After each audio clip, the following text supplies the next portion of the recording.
everybody. Welcome to Fruitful Trees. This is Tom from Sleepy Lizard Avocado Farm. And we are at his avocado grove here in, how many acres is this in Homestead, Florida? This grove is 5 acres. 5 acres. And you own several different groves. Yes. With avocados and mangoes and Mamey. and things like this. Is it Mamey season now? Last year we started at the end of January, but last year was a little bit of an early season. So about the mid-February probably we'll start up with Magana. Okay. So we're going to talk a little about this, about what he owns in his grove, but just to give you an example here, we are in October right now, and in South Florida, the season of avocado goes from when to when? May. The commercial season's going to run May to January. Backyard, you could, there's some varieties you could keep on the trees till maybe March, February. So February, March, and April. So you're looking at 3 months commercially that pretty much is no avocados. But for 9 months, you can get avocados freshly grown here. Yes. And if you do this on a personal level, not commercially, you can get it pretty much all year. Just about. I mean, some of the Ronnie and the ones you grow, I don't know how far have you ever stretched any into April? Yeah. And what I found is if you let your avocado stretch too long, yeah, the next year it might affect the crop. Well, for me, it definitely would, because we top our grove when we're done picking, right? And if flowering season starts in February and I'm trying to keep fruit till March or even April, you're not going to top it with the fruit on it, right? So what I'm going to do this year, I've got Monroe in this grove and I've got Monroe in another grove.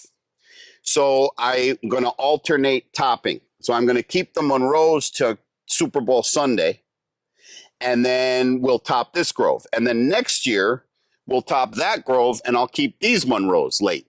That's a good idea. And if you have only one tree at home, what some people do is they'll just trim half of the tree one year. Yeah. And then the next year, they'll trim the other half of the tree. Yeah. Whatever strategy you can come up with. But I've heard even if you don't trim the tree, still, if just you pick leaving them too on late, the fruit, if you leave them on too late, it might affect the crop. it doesn't flower as well. But I never tested it, but I've been told that. Yeah. All right, Tom. Well, thank you for showing us around. And tell us, you and I are from the Northeast. Yes. We both worked in corporate. Yes. Growing up, and life brought us here today. And yes. You're a farmer. Yes. You do make YouTube videos, but tell us, compared to your corporate life, going to work every day in an office, suit and tie, 9 to 5. I did that. I did the Wall Street thing. Right. Now that you're on a farm, you're older, but yeah. Tell us about the difference in the lifestyle, and are you happy with where you were then and where you are now? Do you wish you would have learned this younger? Would you have done it different? Do you prefer to stay in a nice, cool office and do office work? How do you feel about what you've done now that you see both sides of it? I'm actually happy with both. I think a lot of people assume that I kind of left the corporate world into take this job and shove it mode, but I didn't. It was a thought out 5-year transition, and knowing that eventually you get laid off in the corporate world now anyway. There's no retiring these days. No one makes it to retirement. You get one of them voluntary RIFs, or you get sent home, right? So I said to my wife, let's do something so that, I keep dodging these layoffs, but eventually they're going to get me. And I'm not so sure I'm going to try to survive it. I might just say yes, And so we bought the farm strictly just so I could make enough money to pay my mortgage, insurance, and taxes. So now my housing is covered. Your largest expense is covered, right? And then I said, give me 5 years. Well, about 2.5 years into that 5 years is when they riffed me anyway. They gave me the voluntary separation package, but there was a lump sum payout. So it wasn't quite what I would have made if I went the full 5, right? Whatever. But I loved the job, and I was in sales, and I liked the challenge, and I liked the people I work with and stuff. But I also worked for one of the largest corporations in the world, and it was a German company. And Germans don't really reward individual action and individual decision making, right? They want you to follow a process. They want things to be approved, right? With farming, but this could easily be a house painting business or whatever. So it's not so much with the farming aspect, but just the entrepreneurial and owning my own business. For example, I told you when you got here, I just got at least another grove, 5 more acres. I talked to the guy initially on Wednesday. I said, I'll come see you on Friday. We agreed on Friday, shook hands. I said, I'll come pay you on Tuesday. Then I realized the bank was open on Saturday. I went and ran and got the money, went back, paid the guy, and I had a grove. A week earlier, I didn't even know I was going to be leasing a 5-acre grove. I made that decision so fast, and that was about 4 weeks ago. If I still worked for a large corporation, we'd still be setting up the initial meetings, and they would go into those meetings wanting to tell me no. They're always just telling you no, no, no, no, no. And you don't grow a business with no. You grow a business with yes. And every now and then, there's a yes that's a big mistake. But the other 9 yeses out of the 10 you just said yes to are successes. And then you kind of take that kick to the gut and you make 10 more decisions. You say yes 10 more times. And hopefully 8 or 9 out of those 10 yeses work out. In that corporate world, it was just no, no, no. And with this, I can spread my wings, you know, and try things. And if I make a mistake, I don't even care because I tried. It's like running a play in football. You know, okay, the defense got you this time. Now you go out and you run another play, you know. Now, farming specifically, I'll tell you what I love about farming. These are Monroe, right? But when I see a choquette, I've been picking choquette. I see a choquette, I just want to grab it and put it in my bag. You saw my workers in there building boxes today, you know. I want to get it in a box. I want to get it off to UPS. And when I'm up in the machine, especially mango, because I know how much people love mango, I feel so connected to my customer, and I just love it. I love that feeling. But even with avocado, never mind mango, I know people don't just buy it. You do because, you know, of your diet, but most people don't buy avocados like potatoes and bread and flour, right? Usually you buy avocados because you're having a party. You're having a barbecue. You're having a Super Bowl party. You're doing something special. You're making guacamole. And I think to myself, like, someone just trusted me and they bought this box of fruit. And now I'm 22 feet in the air and I pick a fruit and I see like a squirrel bit it. So I throw that one to the ground and I'm picking these nice fruit for people, you know, and it's just such a nice feeling. And the tropical fruit community, they're just really positive people. They get excited about opening the box and they'll send me a picture. Hey, I got my avocados today. They look so nice. You know, I showed them to my sister-in-law and she ordered a box. And I feel good about that. I feel good about the fact that not only there's 8 billion hungry mouths we need to feed every day on this planet. 8 billion people need to be fed. And my 35-acre is a minuscule contribution, but I'm contributing. Because, you know, you could talk about political instability and civil wars and all kinds of stuff, but starvation is when the guns come out. Starvation is when the machetes come out. You know what I mean? And I feel like contributing to the stability of the planet by feeding people. Every one of these leaves takes carbon dioxide out of the air and produces oxygen. I have a Volkswagen bus. It's got no AC. It's a 1957, but the front window is open like this. When I go up to Miami and I'm driving home in the evening, as soon as we get out here to the farm district, that air is cool because we're cooling down the air. We're creating shade. We're taking heat out of and I just feel really good about that contribution. You know, people get on my case. Oh, you graft, you're doing monoculture. You're not letting Mother Nature do its thing. And I'm like, all right, let Mother Nature do its thing. And within a year, 4 billion people are going to not have food. And then 4 billion have food. And the 4 billion who don't are going to try to kill the 4 billion who do. And then it's a mess. Knowing what you know now, if you would have chose a different career after your first career and you would have been making more money than what you're doing now, does it depend on what that was, or would you automatically say, no, I'm fine with what I'm doing and I don't care? If I could be like a stand-up comedian or something, I would go do that, you know, like something interesting. Okay, so basically you have to like what you're doing to do it. At this point in my life, I do. Okay. At this point in my life. Now, when I was younger, I'm like, look, work is work. I'm going to grind and go after the biggest paycheck. Okay.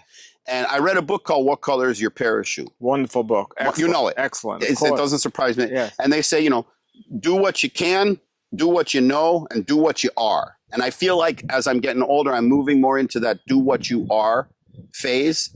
Like I love it when people come here to visit and I let them pick an avocado, you know what I mean?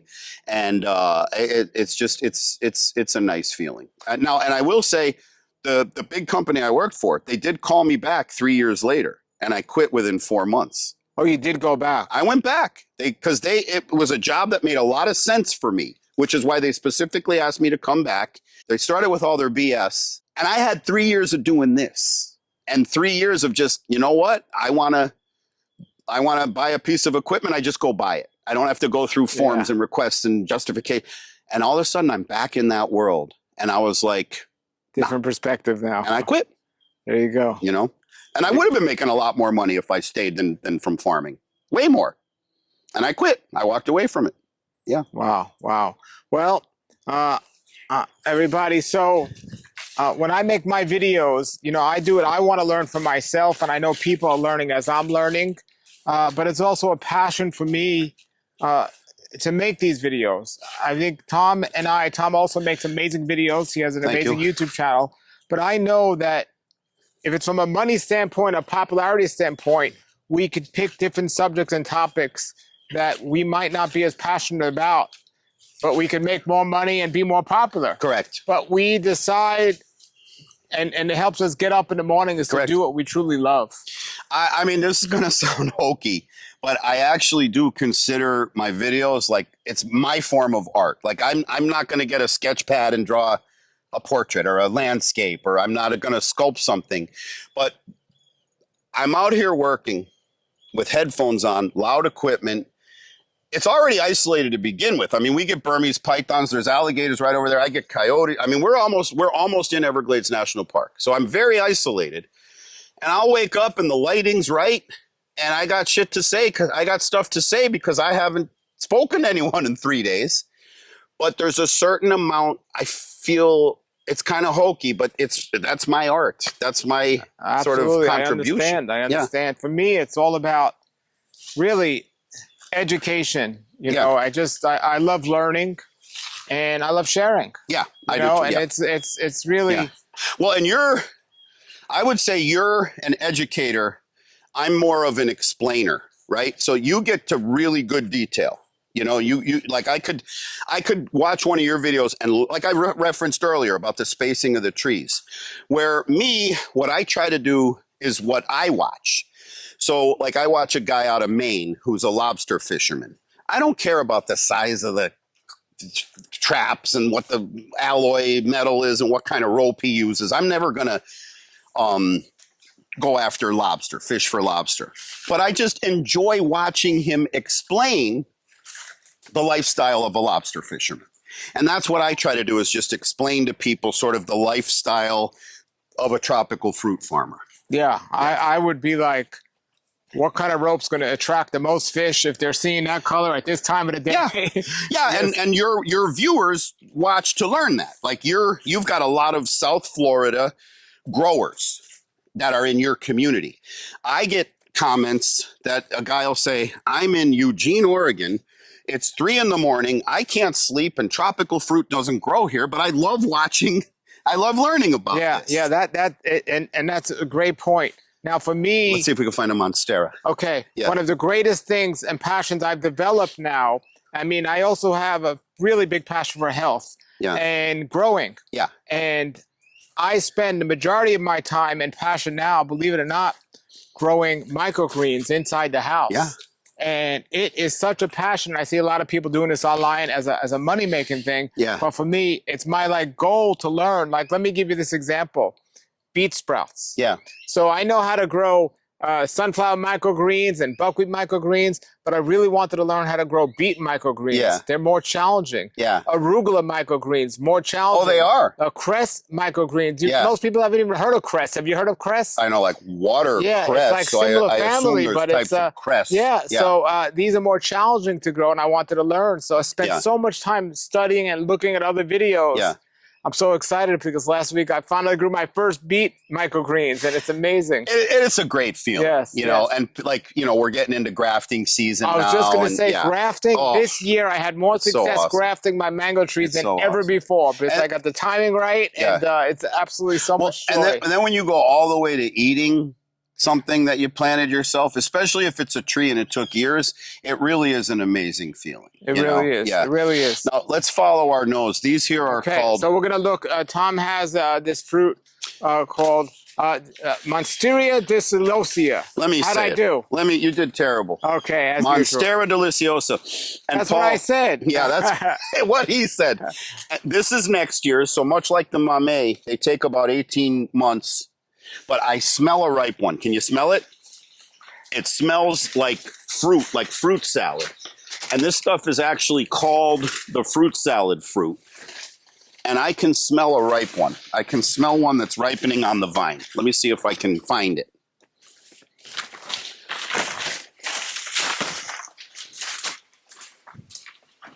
Speaking of smells, do you have any jackfruits in your grove? I don't grow jackfruit, Paul, but I have a jackfruit in the garage.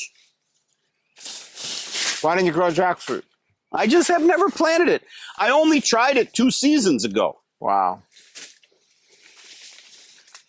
Here's one for you to take home. Wow. Thank you. Yeah. But I could smell there's a ripe one somewhere. When these things ripen, these scales open up. Well, thanks to you, this is becoming a very more popular fruit for people to grow, believe it or not.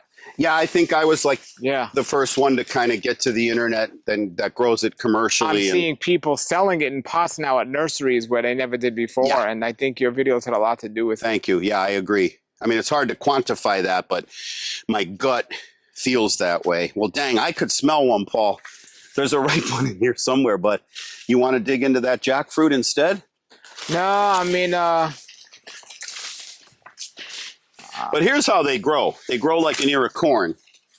And then when they start to ripen, these scales will open up and you'll have white flesh underneath. And they're just I'll delicious. put a link below to our video we did last time on this. Okay. All right, Tom. Well, thank you, everybody. Thank you, I'm going to put a link to Tom's website below. He sells Mamey fruit, which we didn't talk too much about. He sells avocados. He sells these one in season. Say it. Monstera deliciosa. That's the best. That's the best I've heard you say it. Okay. Yeah, that's good. Okay. I'll take that. So definitely get on his website, and now possibly Sapodilla in December, January. So check it out. Guacfarm.com. Guacfarm.com. And thank you very much. Anything else you want to share? GUACFARM.com. All right. Thank you.